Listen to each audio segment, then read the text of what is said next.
carbon-free energy in Ontario.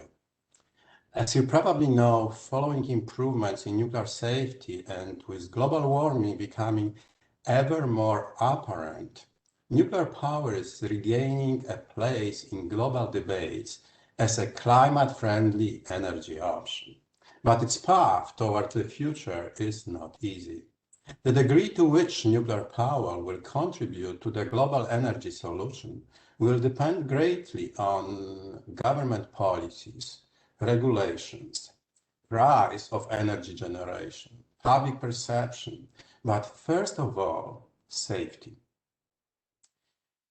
Given rapidly aging reactors in Ontario and globally as well, operators must show a commitment to invest and innovate to maintain safe and reliable operation, and thereby build the bridge between the current fleet of regulator and emerging technologies. We'll probably talk a little bit about SMRs as well, because this is in the future of OPG. But nevertheless, this challenge must prioritize safety in the future. We also have to assure human capital to face this challenge, and in particular, focus on leadership development. There is almost no limit to the potential of an organization that recruits good people, raises them up as leaders, and continually develop them. So here today we have two leaders from OPG, Sean and Subo, and I am really looking forward to the presentation and ensuing discussion. Over to you, Sean. Okay, thank you very much, Greg. Good morning, good afternoon, good evening. Yeah, like Greg and Heather said, my name is Sean Granville. With me is Subo Sinathabi, who is our Senior Vice President of our nuclear refurbishment project. So I'm going to be maybe providing a little broad context for our discussion today, and then I'll be turning it over to Subo to talk more details about our refurbishment and the investments that we're making in our nuclear fleet to continue operating and continue our clean energy quest. Next slide, please. So I start by who we are. Who's Ontario Power Generation? Well, we are Ontario's largest clean power generator and clean technology innovator. We have one shareholder. It's the province of Ontario. We have close to 19,000 megawatts under our purview, with more than 9,300 employees. And one thing that in CANDU reactors is we also produce nuclear isotopes. So these are currently cobalt-60, but we're also going to soon be producing molybdenum-99, which are both used in nuclear medicine and to support health and safety of people around the world. Next slide, please. So one of the things that we have, the strengths of our fleet, is that we have a very diverse generating portfolio. And it's a diverse and it's a clean portfolio. So in Ontario we have 66 hydro stations. We have our 2 nuclear stations. We have a biomass station. We have a dual fuel capacity plant that's there to support the grid when it needs. It doesn't run very much, but it's very valuable. We also have a company that we own called the Tura Power that runs 4 combined cycle gas plants. Again, these are peakers that support primarily the large amount of renewables on the Ontario grid. So by operating these gas plants, it supports like literally the large penetration of renewables that we've got in our grid. We also have a subsidiary in the U.S. It's called Eagle Creek Renewable, where we operate 85 small hydro plants throughout the U.S. Next slide, please. This just shows geographically where we sit as an operator. Like I said, our prime generation facilities are in Ontario, but as you can see, through our U.S. fleet, We have a lot of small hydro there, and we're using that platform to continue to grow and grow our footprint of non-emitting and renewable resources. So it's a nice balanced overall generating fleet. Next slide, please. So one of the things that we have in Ontario, the benefits we've had, 2013 was the last year we operated coal plants. So we shut down our coal plants. It was the biggest single carbon initiative in the world year to date, right? Where we shut down our entire fleet of coal plants, and we did it largely on the backs of our nuclear plants and a strong hydro fleet. But particularly nuclear, in particular across Ontario, supported our ability to shut those plants down. As a result, we have one of the cleanest grids, in the world, as measured by the CO2 intensity. So, we get a lot of talk about some other jurisdictions. We hear about California, or in this case, you can see Germany. Quite frankly, Ontario has, similar to France, which with the nuclear backbone, has allowed us to have extremely low carbon intensity in our grid. And that really, what that does is it supports larger things that we can do collectively to really tackle climate. And maybe you can go to the next slide. I'll talk about what that means. So, Greg referred to it at the beginning, the role of nuclear.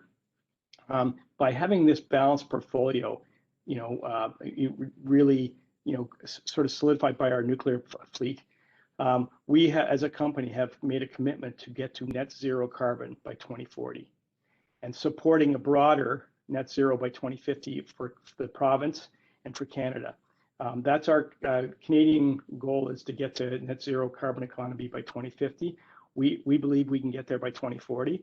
And it's not just a statement. It's not just a advertising thing. This is we've specifically laid out the plan to get there in terms of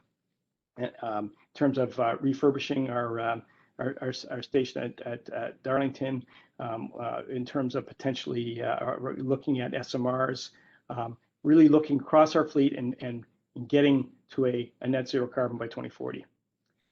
Next slide, please.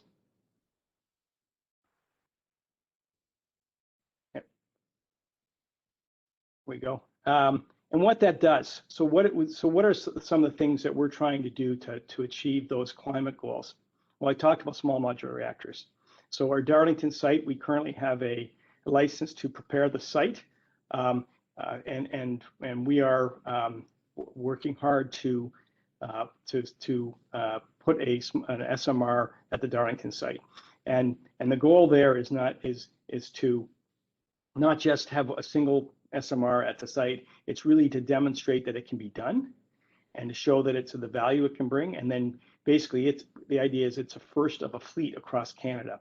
If you look at the rest of Canada, there's a number of our western provinces that are still running coal plants that need to get off coal by 2030, and so this gives them the option, rather than just naturally going to gas. It can skip that step and go straight to nuclear. But we have to demonstrate, to Greg's point, that it's safe. We also have to demonstrate that it's economic, right? It has to be able to demonstrate that we can do it, and we can do it well.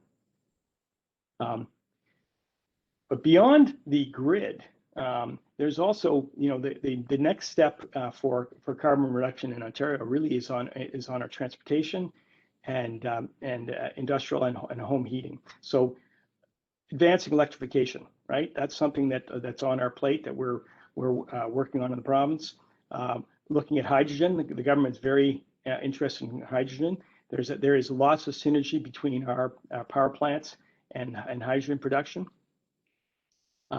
We're also, like I said, we have a large hydro fleet, and there's opportunities. We're going to continue to invest in those to maintain the existing fleet, but also expand. And then really looking at things, where renewables, energy storage, There's any numbers of technologies that we are looking at that are going to support a carbon neutral company by 2040. And all those kind of exciting growth items that where the company's going, every single one of those are enabled by the Darlington refurbishment. And I'll explain that, maybe flip the next slide. So what's the Darlington refurbishment? It's a mega project. It's a nuclear mega project. It's a 20-year project. It's 10 years in the planning, 10 years in the execution, and for 12.8 billion Canadian dollars. And I think most people on this call, understand that the record of nuclear mega projects has not been, in the Western world at least, has not been good. And so what's key about this, for us to gain the trust of the public, our shareholders, the people that pay our bills in terms of our customers, we need to demonstrate that we can execute this project safely, on time, and within that $12.8 billion. And if we do that, we will have a plant that has essentially a brand new reactor, like four brand new reactors that'll be provide clean energy for Ontario for 30 plus years to go. So that's the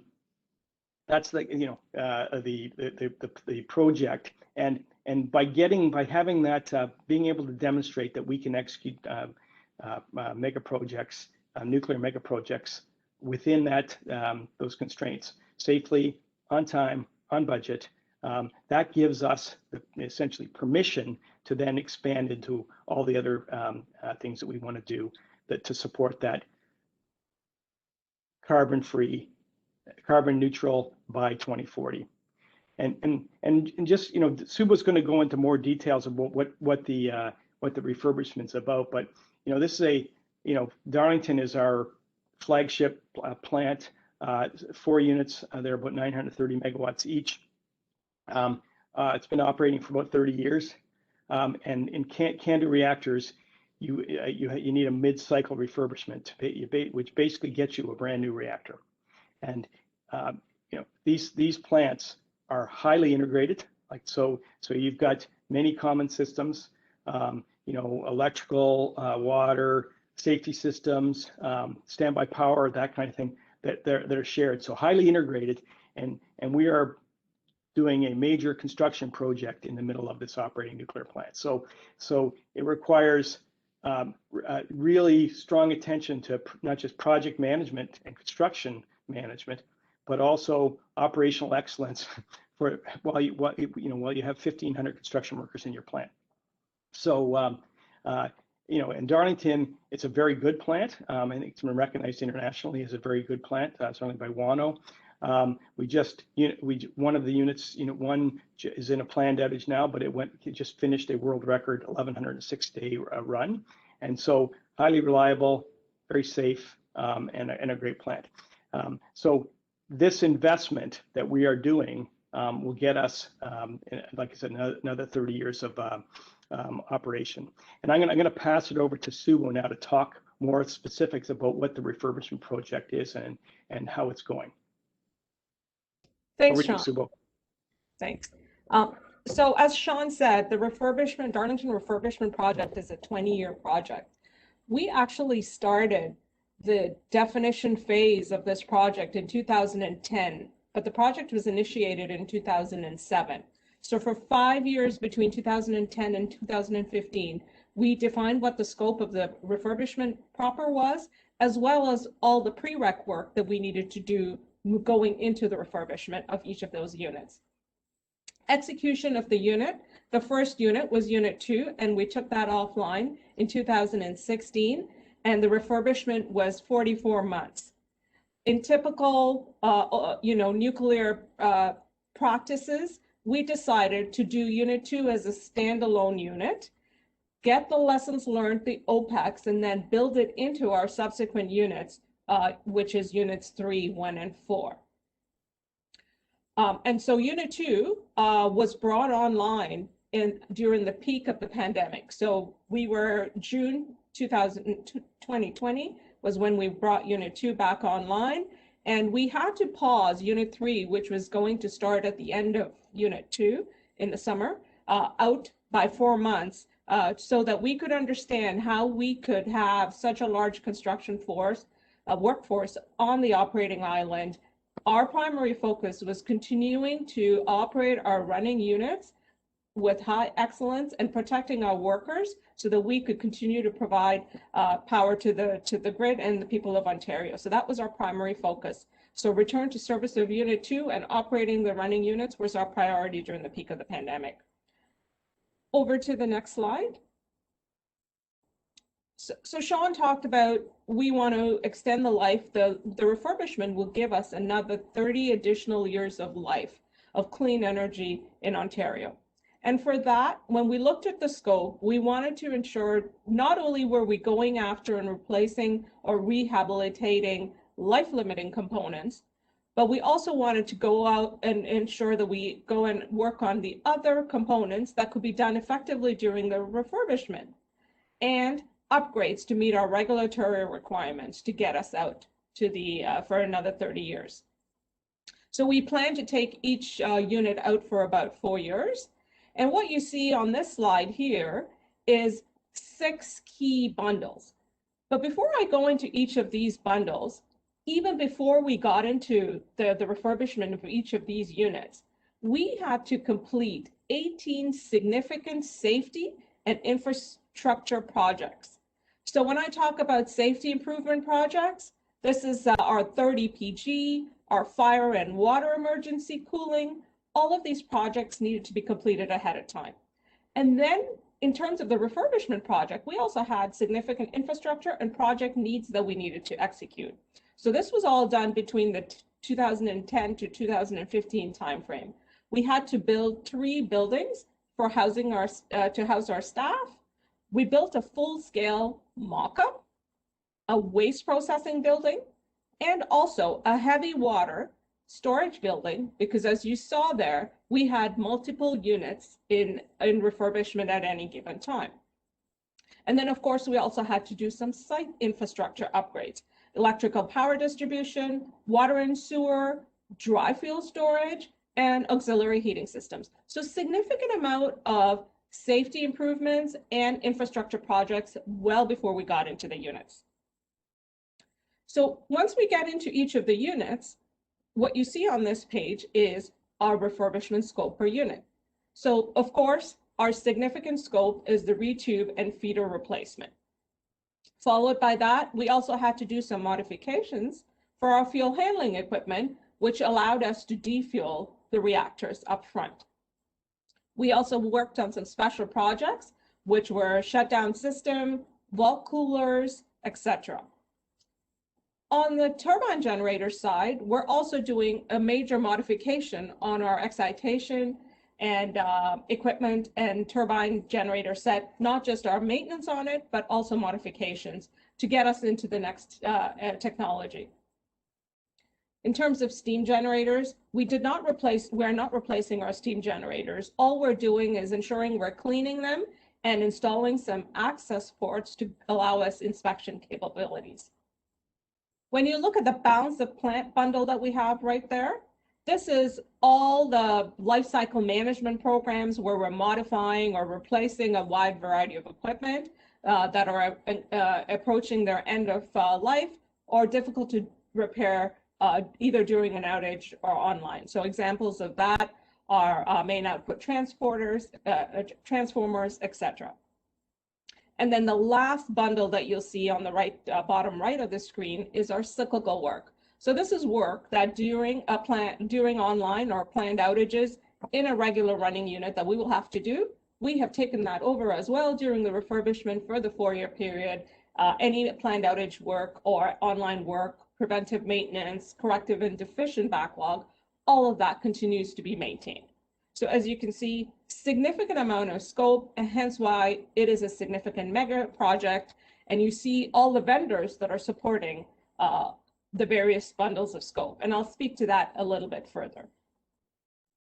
So moving on to the next slide, One of the key learnings that we received as we went and benchmarked all other refurbishments, especially can-do refurbishments, was the need for significant training and proficiency of our staff that are trades that are going in to do the work. So we built a full-scale mock-up very close to the Darlington station. And our goal was to train our staff for field conditions and proficiency. We did not want the trades to get to the reactor vault and see the equipment, the tooling, the work environment for the first time. We also have the capability to even train in plastic suits in our reactor mock-up. On Unit 2, I think we spent over 750,000 hours training our staff that are working on the reactor face or on the auxiliary equipment. We brought in, I would say, through the whole Unit 2 period, over 8,000 staff, and 22% of them were new to nuclear, so trades that have never worked in a nuclear facility. So it was so critical for us to ensure that we had a mock-up where they could get trained, we could understand their proficiency before we put them out in the field. Next slide, please. So what you see on this slide here is Unit 2 reactor vault post-refurbishment. For us to do Unit 2 proper, we had over 100,000 work order tasks that needed to be completed through the refurbishment window, 200 design changes, and over 600 detailed design packages for us to refurbish Unit 2. So when we started refurbishment of Unit 2, we had to remove the fueling machine bridges and all the support structures around the reactor so that we could install some platforms that allowed us to ride the reactor face and do the removal and the installation of the reactor components. So we have 480 calandra tubes, pressure tubes, and 960 end fittings and feeders on one Darlington reactor. And when we removed all these reactor components, we did over 2,000 trips between the reactor vault and the reactor waste processing building. So that's, remember we built we built a processing building. The trips of all the reactor components was over 2,000. And over 216,000 kilograms of intermediate level waste that was shipped to the reactor waste storage building once we removed our reactor components. So significant amount of material handling, and the focus on safety while we're working within the operating island. As I stated, when we were transferring these flasks with these reactor components, we were transitioning through the running units in the hall, through the hallways. So significant amount of focus on safety, integration with the station, nuclear safety impact as we material handling around the station. What you look at the feeders there, I talked about 960 feeders. That we used about 77 kilometers of weld wires to weld our upper feeders, our middle feeders, and our lower feeders. So our feeder pipes are segmented into 3 sections, and that we use 77 kilometers of weld wire. So significant amount of welding, hence going back to the proficiency that was required as we were training our staff. And the instrument tubing lines that you see here on the slide, we had over 9 kilometers of 3/8-inch instrument tubing and over 6,000 welds on these instrument tubes. So significant amount of welding, material handling, hoisting and rigging as we worked on these. We had a lot of high technology tools that operated it, but still significant amount of training required. And the bottom picture there where we have the steam generators, so we removed over 4,500 kilograms of magnetite in our 4 steam generators. So that's how we are preserving the asset, cleaning the steam generators, allowing us to go for another 30 years. What I would say, coming out of Unit 2, industry-leading results for us for a post-refurbished unit, not only just in terms of fuel defects, but also in terms of force loss rate. And I'm sure Sean will touch on that at the end. So we finished Unit 2. We had over 4,000 lessons learned from Unit 2 that we then assessed and implemented into our planning and execution window for units 3, 1, and 4. We made improvements to our tooling. We made improvements to our training, especially the welding part of the feeder welding. We changed how we had structured our crews on the project. We didn't have 4 crews. We went down to 2 crews of days and nights, which hadn't been done on any mega projects in any of the refurbishments, because what we wanted to do is have a small core crew that was very proficient in what they're doing. We made improvements to radiation protection and focusing the team as a project-centric model where we work together with the vendors and ensuring that we had quality on the project. These were some of the key strategic initiatives and lessons learned that we embedded in Unit 3, 1, and 4 as coming out of Unit 2. I want to touch a little bit on our vendor partners. And next slide, please.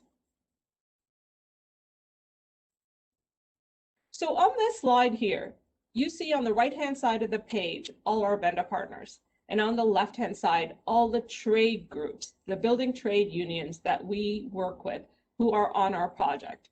And on any given project, we need at least 2,000 trades supporting us. And our success is reliant on us having good relationships with the building trade unions as well as the vendor partners. And what we did when we gave the scope out to the vendor partners was we wanted to ensure we had the right vendor partner. Our goal was to have the OEMs for the major bundles. So SNC-Lavalin for our reactors and our feeders, General Electric for our turbine, BWXT for our fueling machines and steam generators. We wanted to ensure that we were working with the right vendor partners and it was collaborative and integrated, and we have a common goal to share our success. And the vendors were in with us as a long-term partner, not on a unit by unit. And what I would say is this, with this model, this one team model as we call it, we have a very engaged workforce who are empowered and are an accountable organization. And the success that we're seeing on Unit 3 is really attributed to our lessons learned and this one team culture model that we have developed on the project. Next slide, please. So we're currently executing refurbishment on Darlington Unit 3. We're around 200 of a 1,200-day duration schedule. Currently, strong performance. We started Unit 3 in September in the midst of continuing in the second wave of the pandemic. And we continue to have very strong focus on protecting our workers and the operating units. We have all the measures in place, and we are fortunate to not have had any transmission on the project to date. So it goes back to speaks to the protocols that we've put in place. Safety performance continues to be strong on the project. Over 28 million hours worked on the project. Since 2010, we've only had 1 lost time accident. So very proactive safety focus, nuclear safety focus on the project. So currently the reactor, Unit 3 reactor, is defueled, and we physically isolated the refurbishment unit from the operating units. We've started the removal phase of the reactor components. The fueling machine bridge has been removed and the equipment around the reactor phase, and we've installed the platform that'll be used for the removal phase. So the rest of this year predominantly will be going through the removal phase and then moving into the installation phase. Overall, Unit 3 cost and schedule is on track, and within our overall remaining units of 3, 1, and 4, we're well within our $12.8 billion envelope and on track to complete the refurbishment of all 3 units by 2026. Next slide, please. So I'd just like to close my refurbishment portion before I kick it back to Sean. As Sean said, our the refurbishment of Darlington is a critical element of our climate change plan, and it will reduce greenhouse gas emissions by 300 million tons. And 1 in 5 homes in Ontario will be powered by Darlington's low-cost clean energy for another 30 years. And this will also give us the license for all the other elements that we have in our clean energy plan, as Sean indicated. That's all I have, Sean. Back to you. Okay, thanks, Subo. So yeah, this all sort of ties into what we call Darlington for the future. It's really positioning Darlington to be the flagship and demonstrate that nuclear is going to be a key part of our climate plan. Next slide, please. And which is then going to allow us to, we got a brand new reactor. I mean, Subo was being I think a bit modest there in terms of the performance of Unit 3. We're about 30 days ahead of schedule.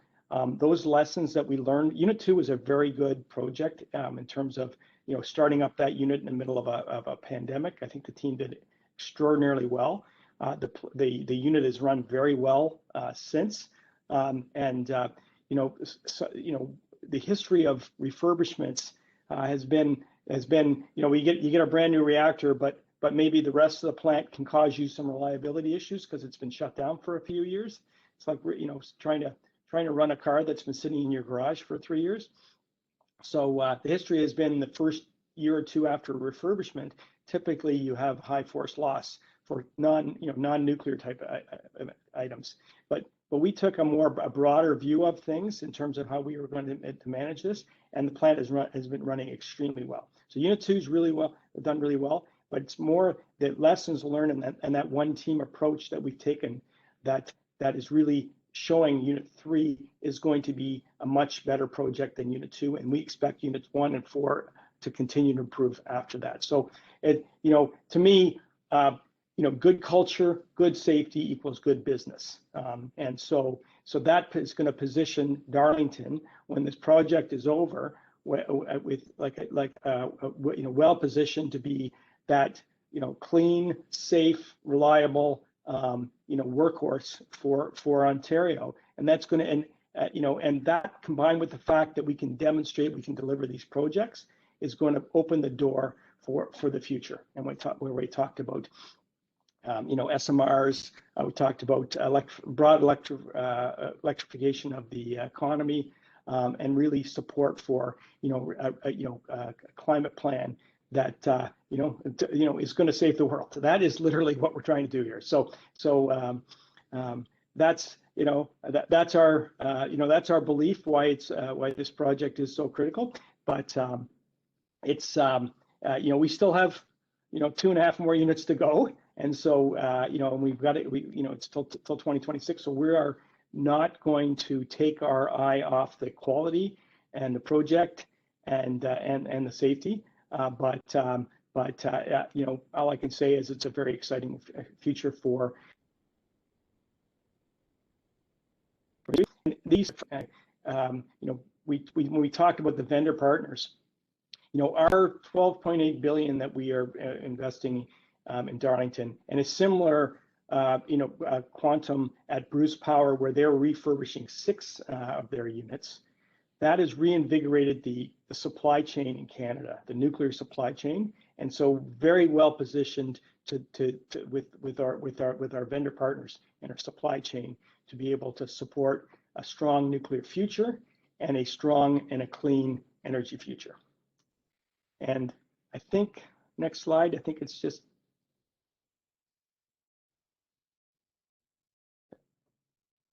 Stubo and I'd be glad to take any and all questions. All right, thank you both of you for your interesting presentation. Before we start the Q&A, I received some feedback that my audio was a bit fuzzy. Can you confirm that it's better now than it was before? We can hear you, Heather. All right, wonderful, thank you.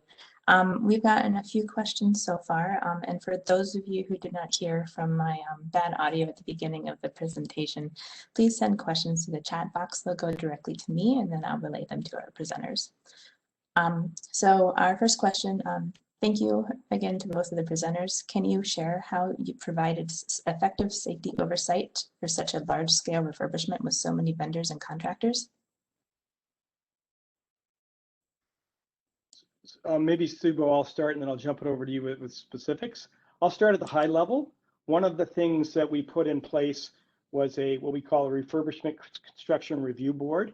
So an external panel, of a highly experienced nuclear professionals, basically the project and nuclear professionals. In our operating sites, we have a nuclear safety review board that looks at the safety of our operational operating units. We took that model into the refurbishment construction. They come to site 3 or 4 times a year to look at the safety elements and the project elements. But maybe I'll pass it to Suba, maybe with more specifics. Yeah, so we have a very layered approach to monitoring the performance of our vendors. So on the project front itself, we have construction oversight where we have a team within refurbishment that's providing the oversight on the construction, the trades, the vendors, the safety interface, etc. Then, as Sean said, we have oversight within OPG. We have nuclear oversight. We have internal audit, who also comes in and provides that review independent oversight. Then the next construction review board that Sean talked about. So multiple layers within the project and OPG and the board level to provide oversight on our safety performance, our quality, and just on the cost and schedule perspective overall. Yeah, and I'd just add, I mean, it's not been a perfect project. You know, we've had a couple of instances where we had a number of low-level safety events in a row where we basically had to stop and stand down the entire team and say, hey, we need to refocus on safety. You know, things like lifting and rigging, working at heights. You know, we had some low-level alpha radiation issues, like they were the small quantum in terms of dose, but it's, you know, significant certainly with our regulator. So we've, you know, it was not I would say it wasn't a perfect record, but the safety focus that the team had and recognizing that, hey, we'll stop this mega project to make sure that we get it right. And so and I think that and it also went into our lessons learned for Unit 3. Yeah, and very the operating sites have condition records. We do trending, corrective action plans, all of the elements that we would have on an operating island, we have also on the project side, which is typically not done in a construction environment. But because we're within the operating island, we decided to bring all of those elements that gives us that rigor and control and oversight on the nuclear facility. All right, thank you both. The next question is, you spent a lot of time discussing equipment while mentioning the training and mock-up facility. What was the impact of human performance during the refurbishment?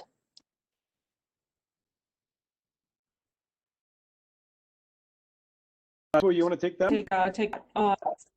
Yeah, I can take that. So we did have a number of human performance events during Unit 2.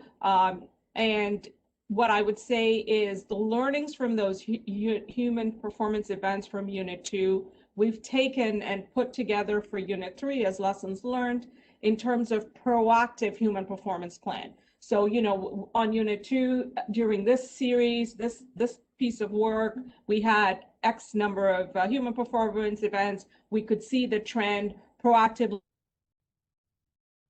built it into plan. We're going to have stand-ups as we get into this series. We're going to, you know, significant amount of hoisting and rigging. Okay, we're going to talk about the hoisting and rigging events, etc.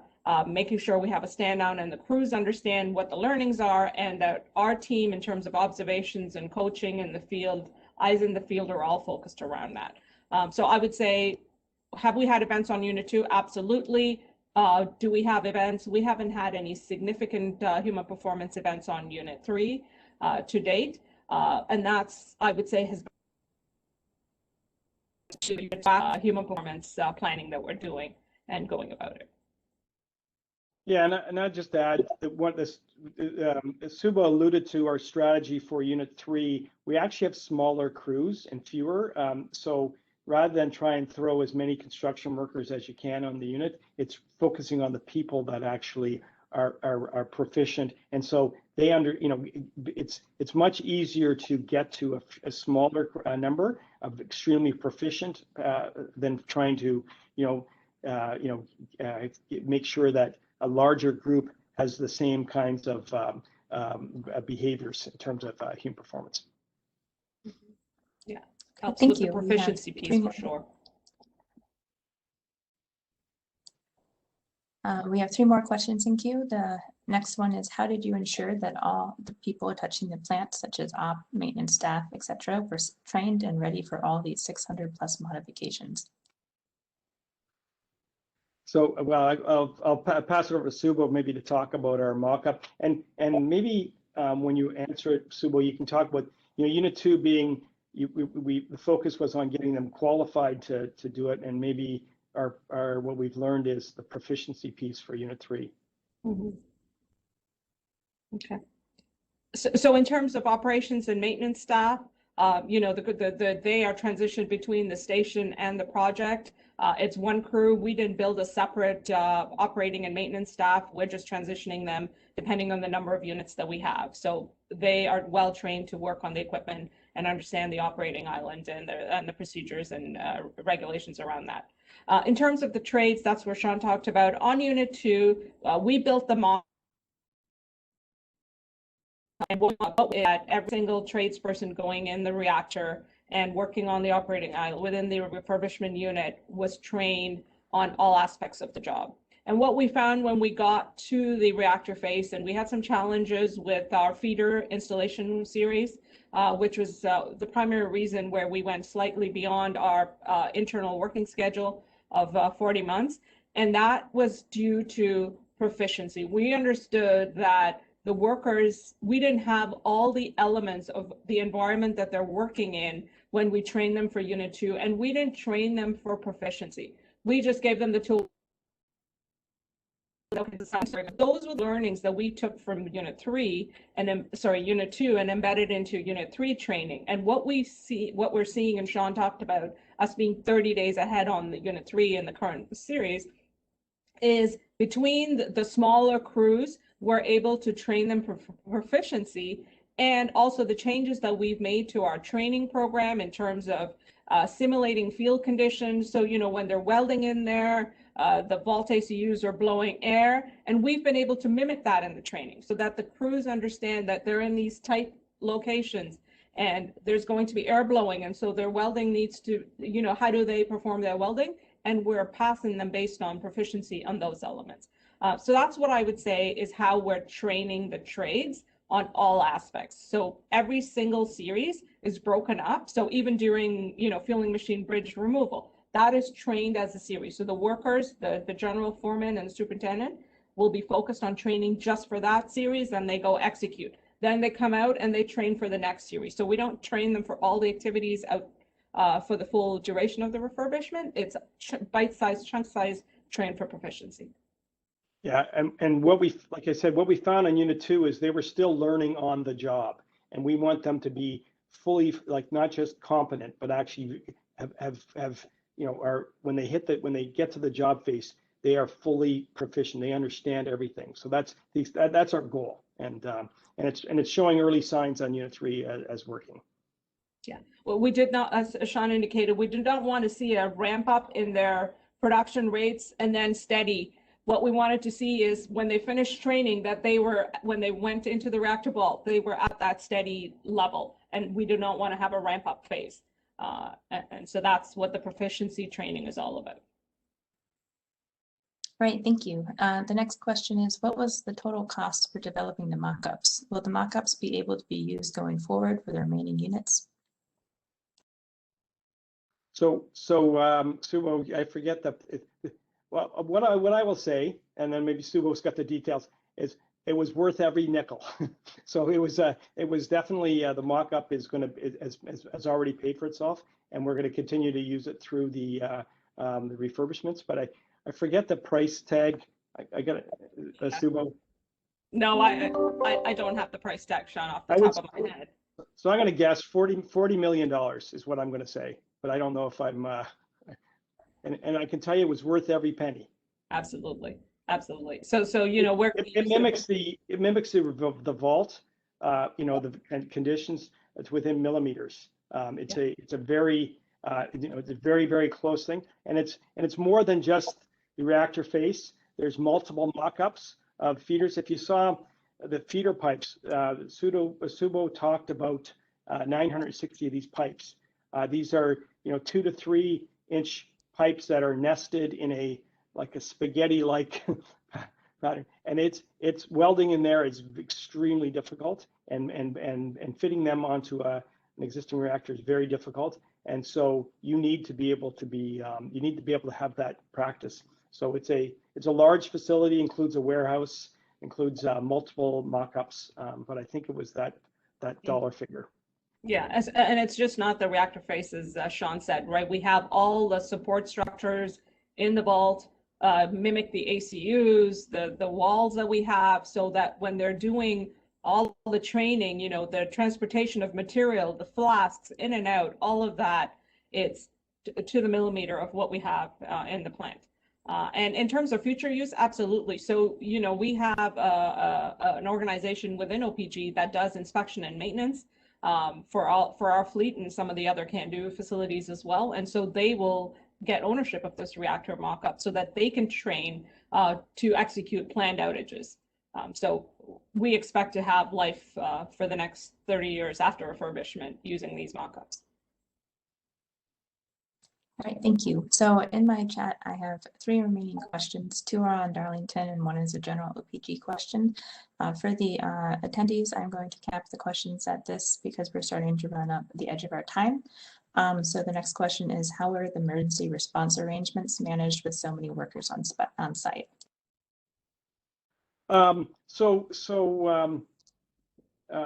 We have a emergency response team that is part of our facility. It's a dedicated team, and then I'll sort of hand it over to Subo for the refurb specific parts of it, but what I'll say is, you know, we have this team does sort of fire, first aid, has the accountability for the broad sort of emergency response at the site. We're also backed up by local agreements with our first responders outside, you know, in the local community, whether it's police, fire, et cetera, ambulance. But maybe Subo, you can talk specifics about the refurb project. Yeah, so in terms of emergency response, it's a station emergency response. So all our staff go through the protected area, into the protected area, following the same protocols that we would have on the operating side, even though we have a separate entrance that we go through. So, you know, they get badged in. Accounting can be tracked using the same mechanism that we have for accounting on the operating, with our operating staff. Response, as Sean said, emergency response, fire watch, all of that comes through the station emergency response team. And our goal is that the construction staff are following the same rules, the guidelines, the protocols, and as we would on the operating side of on the operating units as well. So nothing different. The volume, we have capability both in terms of security and norms, et cetera, based on the work that's being done on the construction side of the business to accommodate that. Okay, thank you. The final Darlington question is, during the refurbishment of each unit, there's the potential for attention to be deflected from the other 3 operating units. What are you doing to negate this? Yeah, it's a great question. It's something that we talk about a lot, and you know, to the extent what we've done to help sort of you know, limit the, you know, first of all, we've limited the construction footprint to the unit that's being operated on, and we've specifically, you know, with the idea that it doesn't spread to the operating units. It's a highly integrated station. It's got a common turbine hall, right? So it's one turbine hall. It's got, like I said before, many common process systems. We went through a very detailed assessment to make sure that we physically isolate the unit it shares a common containment. So that was the biggest thing in terms of being able to physically isolate it, to take it outside the containment envelope. But it's also the one team approach that we talked about between OPG, the refurb team, and the vendors is also one team between the site and the refurb project. It takes both sides to really cooperate and be able to recognize that we need to make sure that we don't get it's a construction environment in the operating side. And I can tell you, it just takes relentless focus. And we've been able to demonstrate it. We've been able to, we've had, a couple WANO peer reviews in the middle of this construction, and the teams have come in. Most recently was just last fall. The teams have come in, and really part of it was really looking at that from an organizational effectiveness perspective. Are you getting creep in terms of some standards that are maybe not at the operational excellence level into your operating unit? So, I think we've done a very good job of keeping those standards, because we've gotten what we're very happy with the WANO peer reviews, but you can't let your guard down. And something that and if you looked at the schedule going forward, we talked about Unit 2 and Unit 3 didn't overlap. The subsequent units are going to overlap. So we're going to have 2 units in refurbishment, and then with a third one coming very shortly after. And so that's going to be a real challenge again. So great question. It's something that we look at every single day. Yeah, and I would say, right from the leadership to the working levels, integration required on a daily basis. Fueling as the CANDU reactors, we fuel online, and interaction required as they run under the refurbishment units. Interaction, we have our plant manager on the operating side. We have a similar plant manager on the refurb side. They're integrating at that level. The site VP is integrating at the senior project level. Constant integration to make sure that the team is working as one team. And as Sean said, it's this one team is a three-legged stool: the station, the vendor partners, and the project. That's how we will be successful, and we all understand that on all sides. All right, and our final question, as I said, is more geared towards OPG's general plan. They said, are you planning on developing SMRs to sell or install on a large scale? And if so, what do you think the market is for those type of reactors?